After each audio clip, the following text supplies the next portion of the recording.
Case आप लोगों का है कॉन्फिस्केशन सर्च एंड सीजर वाले चैप्टर से। देखिए कौन सा केस है। संतोष हैंडलूम्स 2016। ये 2016 के मैंने आपको बताया कि लास्ट एक जो वीडियोस बनेंगे केस लॉस के, इसके अंदर सारे जो लेटेस्ट केसेस हैं वो अलग से कवर किए हैं। अच्छा, अगला केस है अपना Akanksha Syntex private limited 2014। Punjab and Haryana high court का जजमेंट आया इस केस के अंदर।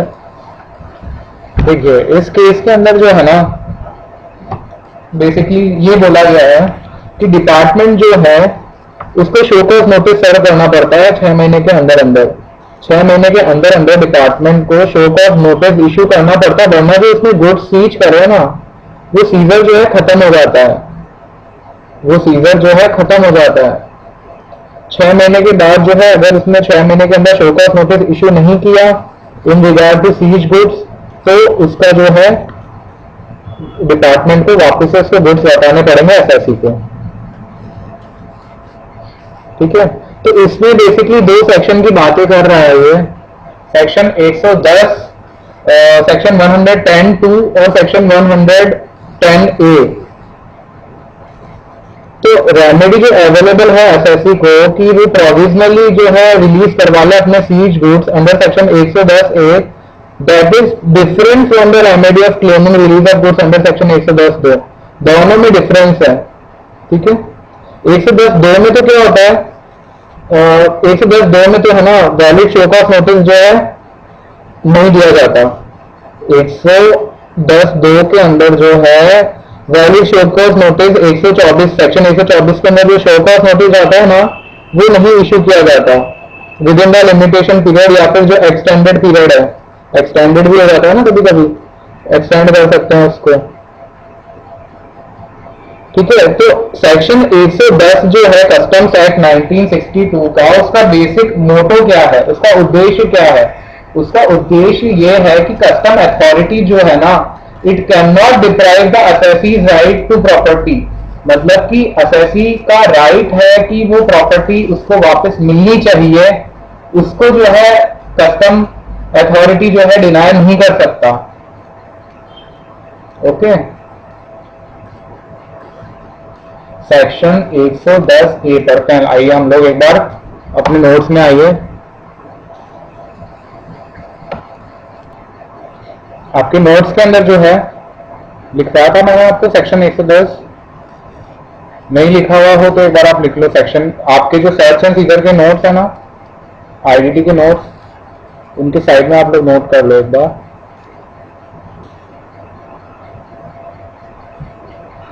सेक्शन 110 और सेक्शन 110(a). देखो सेक्शन 110 तो जो है आपका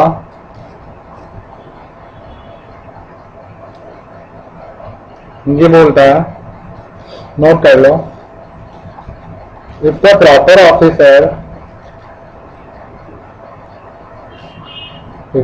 officer has reason to believe if the proper officer has reason to believe that any goods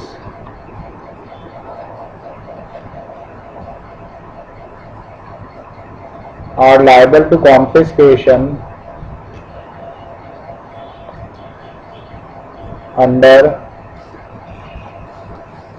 this act, मतलब customs act, he may seize such goods. Proper officer को लगता है he has a reason to believe that any goods are liable to confiscation under this act, then he may seize such goods. ठीक है, and he can also pass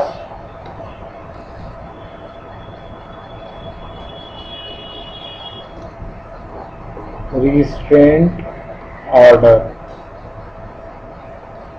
okay, अच्छा आगे, अगर goods seize कर लिए, if the goods are seized, if the goods are seized as per the aforesaid provisions, goods को seize कर दिया as per aforesaid provisions, but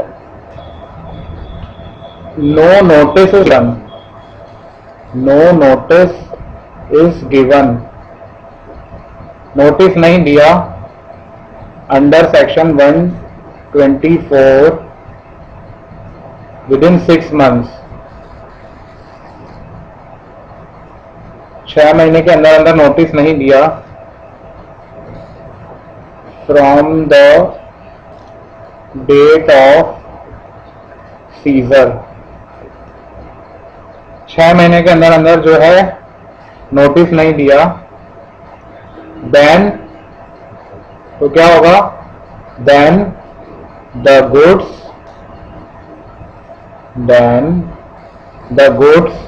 shall be returned to the person.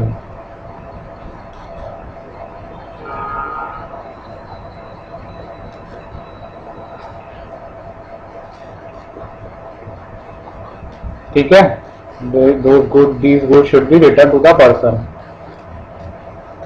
जिसकी possession से वो seize किए गए थे, फ्रॉम whose possession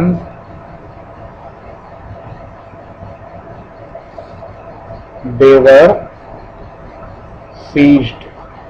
ओके, अच्छा यहां पर जो है कमिश्नर चाहे तो 6 महीने की एक्सटेंशन दे सकता है, मैं आपको बता रहा था ना, extended period, extension of 6 months can be given by the commissioner.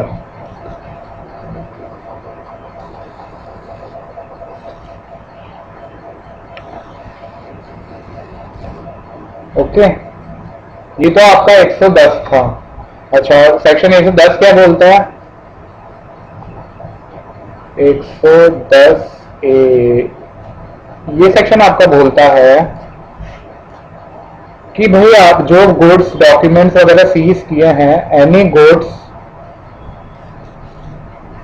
Documents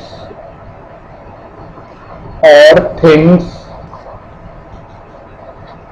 seized under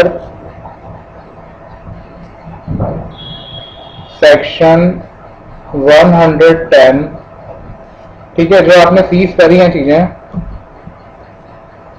में जब तक ऑर्डर पेंडिंग है, pending the order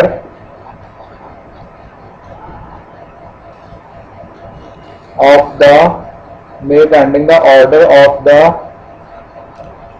adjudicating authority, order pending है, ये pending the order of the adjudicating authority be release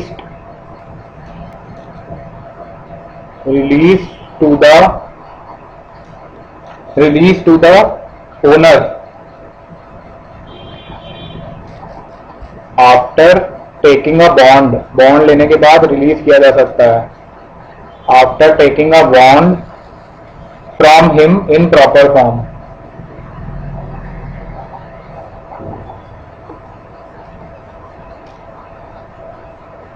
ठीक है, इन proper form, साथ में जो है आपको विद प्रॉपर फॉर्म आगे लिखिए,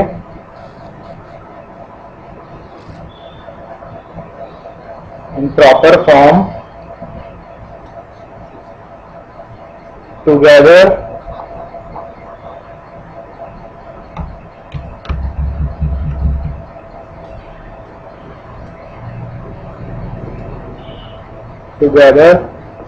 with such security, together with such security and conditions, together with such security and conditions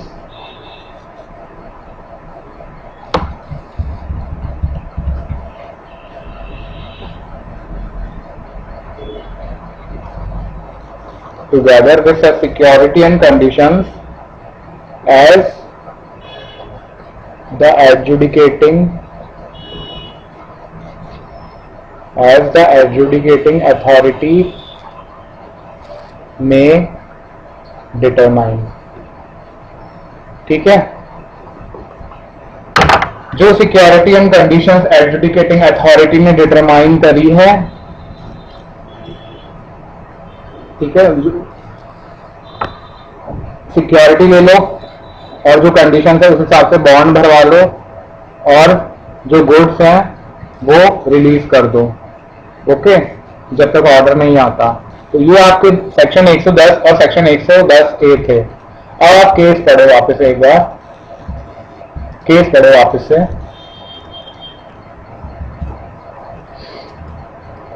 In the instant case, an order for provisional release of the seized goods had been made under section 110A, ठीक है, पढ़ा भी 110A of the act pursuant to an application filed by the petitioner in this regard। ठीक है, order दिया था कि 110A के अंदर जो है गुड्स रिलीज कर दो, petitioner ने एप्लीकेशन दी थी, उस एप्लीकेशन के बाद ये ऑर्डर आया। However, the petitioner claimed unconditional release of its seized goods। हमने पढ़ा कि जो कंडीशंस है एडजुडिकेटिंग अथॉरिटी को वो माननी पड़ेगी। मैंने आपको लास्ट लाइन क्या लिखा हुआ अभी सेक्शन 110A की कि कंडीशंस जो है एडजुडिकेटिंग अथॉरिटी की वो माननी पड़ेंगी।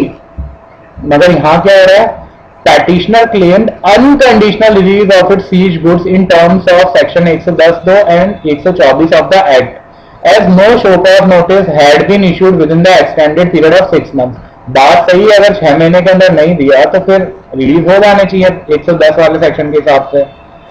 इनिशियल पीरियड ऑफ 6 मंथ्स वो एक्सटेंडेड, मतलब 6 महीने के लिए कमिश्नर ने और एक्सटेंड करा था, जैसे मैंने आपको अभी दिखाया है।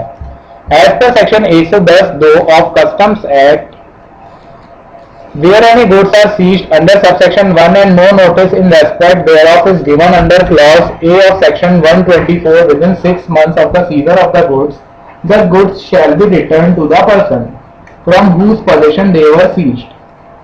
However, the aforesaid period of 6 months may on sufficient, जो increase करा जा सकता है। पॉइंट ऑफ डिस्प्यूट क्या है, डिपार्टमेंट ये बोलता है कि एक बार अगर प्रोविजनल रिलीज का ऑर्डर आ गया, मतलब सेक्शन 110A का ऑर्डर आ गया, तो उसके बाद सेक्शन 110(2) जो है ना वो लग ही नहीं सकता, ऐसा डिपार्टमेंट बोल रहा है। ओके, तो क्या इसका आएगा आपके हिसाब से आंसर क्या आना चाहिए? मेरे हिसाब से तो दोनों चीजें इंडिपेंडेंट है। रेमेडी ऑफ प्रोविजनल रिलीज जो है वो इंडिपेंडेंट है with regard to the provisional remedy of unconditional release.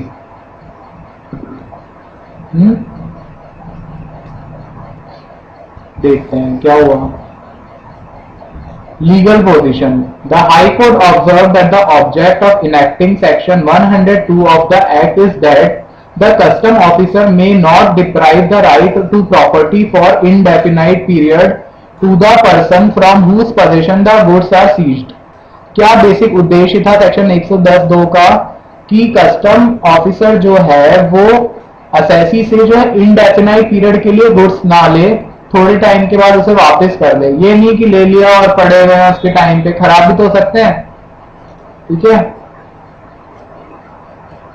Subsection 2 of section 110 strikes a balance between the revenue's power of seizure and an individual's right to get the seized goods released by prescribing a limitation period of 6 months from the date of seizure if no show cause notice within that period has been issued under section 124A for confiscation of the goods।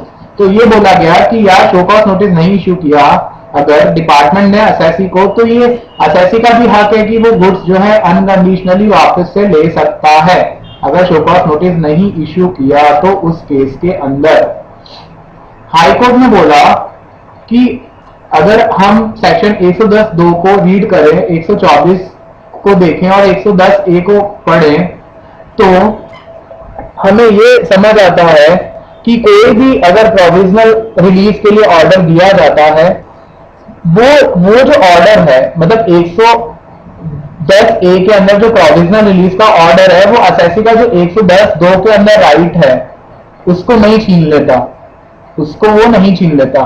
तो ये बोल रहा है where no action is initiated by way of issuance of show cause notice under section 124A of this act within 6 months or extended period stipulated under 110(2) of the act, the person from whose possession the goods were seized becomes entitled to their return. High Court did not accept the contrary interpretation of the Bombay High Court in Jayant Hansraj Shah case. Punjab and Haryana high court ने जो Bombay high court का decision आया था जयंत हंसराज शाह के case में उसको नहीं माना। Punjab and Haryana high court ने ये नहीं माना। ठीक है, हाई कोर्ट बोला it was of the view that the said interpretation was not borne out from the plain reading of the opposite provision. Punjab and Haryana high court ने जो है क्या डिसीजन दिया, the remedy of the provisional release is independent of the remedy of claiming conditional release in absence of issue of any valid show cause notice during the period of limitation or extended period of limitation under section 110(2) of Customs Act 1962। तो यहाँ पर assessee के favour में judgement आया, judgement assessee के favour में आया। So assessee was correct in its contention कि भाई प्रोविजनल रिलीज के लिए पहले एप्लीकेशन दे दी तो बाद में वो अनकंडीशनल रिलीज करवा सकता है इन गुड्स का। ठीक है, अगला केस देखिए आपका पुरुषोत्तम जाजोड़िया 2014। पुरुषोत्तम जाजोड़िया 2014 का केस लॉ है। क्या हो रहा है इस केस के अंदर देखते हैं।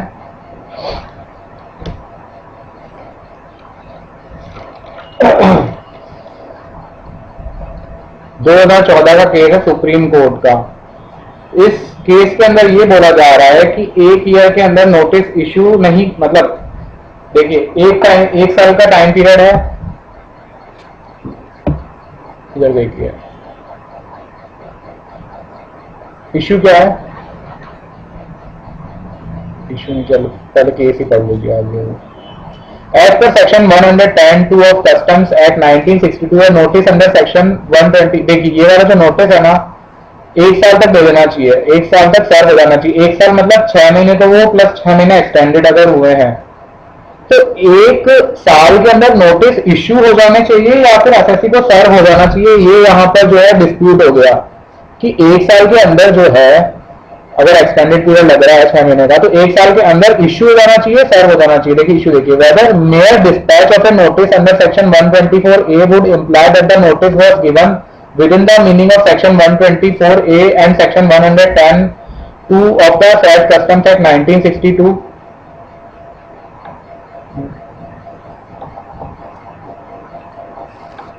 यहां पर हो क्या रहा था, यहां पर हो ये रहा था कि डिपार्टमेंट ने जो है नोटिस निकाला, वो नोटिस जो है डाकिया जो है लेके गया असेसी के घर पे, असेसी के घर पे जो है रजिस्टर्ड पोस्ट से जो है भेजा गया, डाकिया लेके गया, डाकिया जो है लेके गया। देखिए पढ़िए, given to the person for as per section 110(2) of the Customs Act 1962, a notice under section 124A is required to be given to the person from whose possession they were seized, informing him the grounds on which goods are proposed to be confiscated within 6 months, extended period up to 1 year of seizure of the goods, otherwise goods need to be returned to such person. However, in present case notice जो था was dispatched by registered post on date of expiry of stipulated period। जिस दिन date of expiry थी ना उस दिन dispatch किया, उस दिन डिस्पैच किया मतलब आखिरी दिन जो था उस दिन डिस्पैच किया और एक्सपायर होने के बाद जो है रिसीव हुआ पेटिशनर को।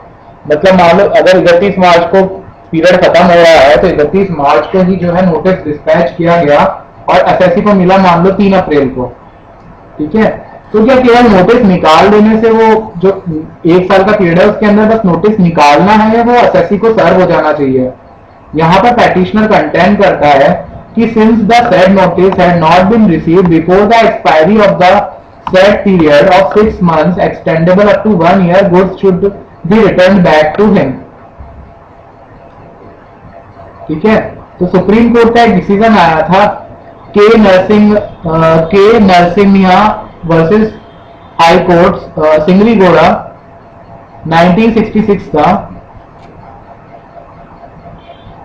दो डिसीजन थे। गुजरात हाईकोर्ट का भी आया था in case of Ambalal Moraji Soni 1972 के अंदर। इसके अंदर ये बोला गया कि by the use of the word given, given का क्या इंटरप्रिटेशन निकालना है, यूज इन सेक्शन 110(2) में बोलता है कि 1 साल 6 महीने के अंदर दे देना चाहिए या एक्सटेंडेबल पीरियड के अंदर दे देना चाहिए, शुड बी गिवन। तो क्या गिवन का क्या मतलब निकालें? The legislative intent was clear that the notice had to be received by the person concern, receive हो जाना चाहिए, और the notice had to be offered, tendered and refuse by the person concern, मतलब या उसको मिल जाना चाहिए या फिर उसके वहां दे के आ जाए और वो रिफ्यूज कर दे, या तो मिल जाना चाहिए या दे के आ जाए और रिफ्यूज कर दे। Mere dispatch by post would not be covered by the word given, केवल डिस्पैच करने से गिवन नहीं माना जाएगा, as appearing in the above mention provision of the said act. तो यहां पर जो है आप अंदाजा लगा सकते हैं जो डिसीजन था वो एसएससी के फेवर में आया। The high court held that since the petitioner did not receive the notice under section 124A within the time stipulated under section 110 subsection 2 of the act, such notice will not be considered to be given by the department within the stipulated time, that is before the terminal date. Consequently, the department was directed to release the seized goods. Understood? ये चाहो तो आप एक बार read कर लेना।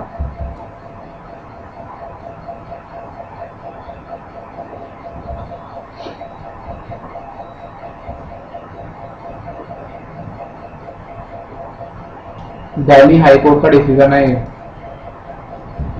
इसका decision है Delhi high court का।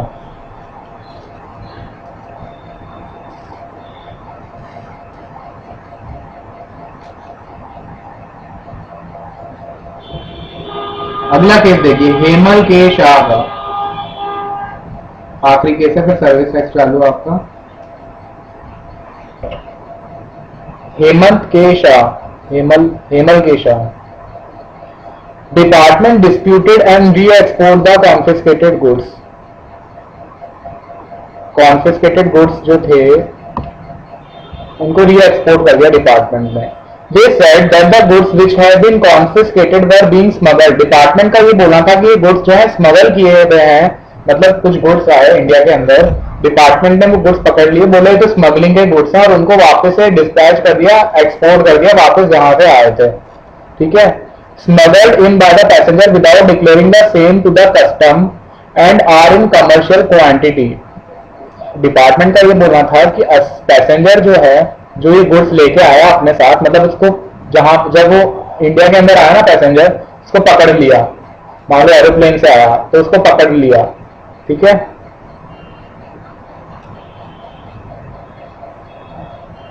they said that the goods which have been confiscated were being smuggled in by the passenger without declaring the same to the custom and are in commercial quantity। अच्छी खासी quantity में है। The appellate authority has made an error by allowing the re-export, has erred in by allowing the re-export of the goods by reducing the redemption fine and penalty। देखिए appellate authority ने क्या किया था यहाँ पर कि भाई चलो ठीक है, स्मगल गुड्स, डिपार्टमेंट बोला स्मगल गुड्स हैं, बट अपीलेट अथॉरिटी ने केवल क्या किया कि री एक्सपोर्ट कर दिया, और जो रिडम्पशन फाइन और पेनल्टी है ना वो काफी कम लगाई। While doing so, he has not taken into account the law laid down by the Honorable Supreme Court in the case of Grant Pioneer Limited 2003। Basically यहाँ पर इश्यू क्या है, whether the smuggled goods can be re-exported from the custom area without formally getting them released from confiscation। मतलब confiscate होगा वो goods जो है confiscate होगा, डिपार्टमेंट ने कर लिया। ठीक है, तो आपके कॉन्फिस्केशन से छुड़वाए बिना जो है वो डायरेक्ट जो है री एक्सपोर्ट करे जा सकते हैं।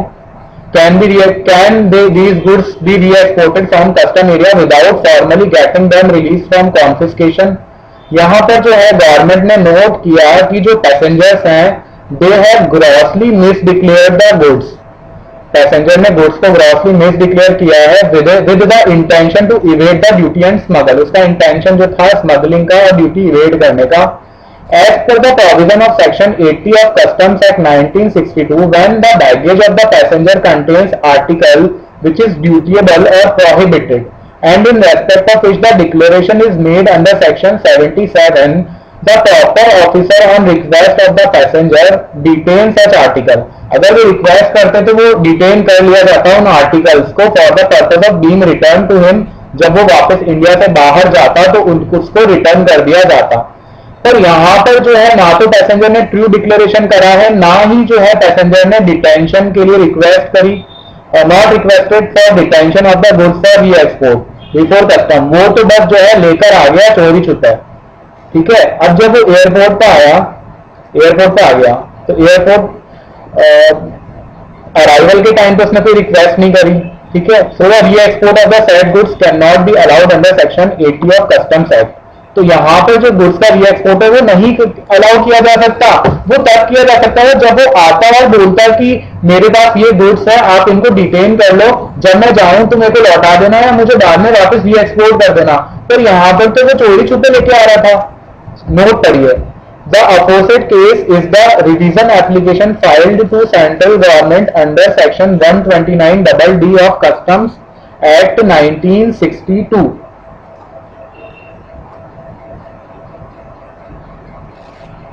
ठीक है, रिवीजन एप्लीकेशन के रिलेटेड ये केस है। तो यहाँ पर इस केस का क्रक्स क्या निकल रहा है कि डिपार्टमेंट जो है उसका कंटेंशन यहाँ पर सही है कि भाई गुड्स जो है कॉन्फिस्केट करे गए थे तो उनको आप जो है री एक्सपोर्ट नहीं कर सकते रिड्यूस फाइनल पेनल्टी लेके। ठीक है, डिपार्टमेंट हैज डिस्प्यूटेड द री export of confiscated goods. Okay, Himal के शाह। तो यहाँ पर जो रिडम्पशन फाइन और रिड्यूस पेनल्टी देकर गुड्स को री एक्सपोर्ट कर दिया वो बिल्कुल गलत था। यहाँ पर जो है रिवीजन के लिए एप्लीकेशन लगाई कमिश्नर ने, कमिश्नर जो है तब उसने रिवीजन एप्लीकेशन फाइल करी सेंट्रल गवर्नमेंट को, और वो जो रिवीजन की एप्लीकेशन है वो उसकी जो रिवीजन की एप्लीकेशन है मान ली गई क्योंकि डिपार्टमेंट जो कमिश्नर था वो यहाँ पर सही था। तो सॉरी, डिपार्टमेंट ने रिवीजन की एप्लीकेशन लगाई है कमिश्नर अपील्स के ऑर्डर के अगेंस्ट। जो कमिश्नर अपील्स था ना,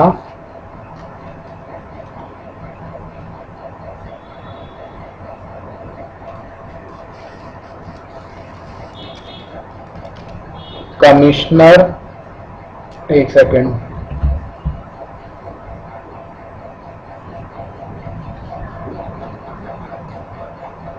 कमिश्नर अपील्स जो था अहमदाबाद का था, ज्यादा मुझे ध्यान है, अहमदाबाद। कमिश्नर अपील्स अहमदाबाद के ऑर्डर के अगेंस्ट, कमिश्नर अपील्स के ऑर्डर के अगेंस्ट जो है रिवीजन एप्लीकेशन लगाई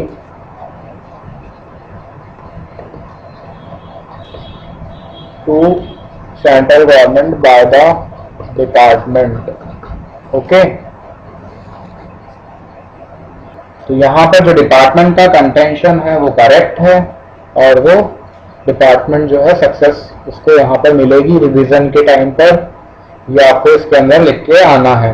ठीक है, तो कस्टम्स की जो है केस लॉज हमारे खत्म होते हैं। नेक्स्ट वीडियो के अंदर हम लोग मिलेंगे with the service tax case laws. Goodbye.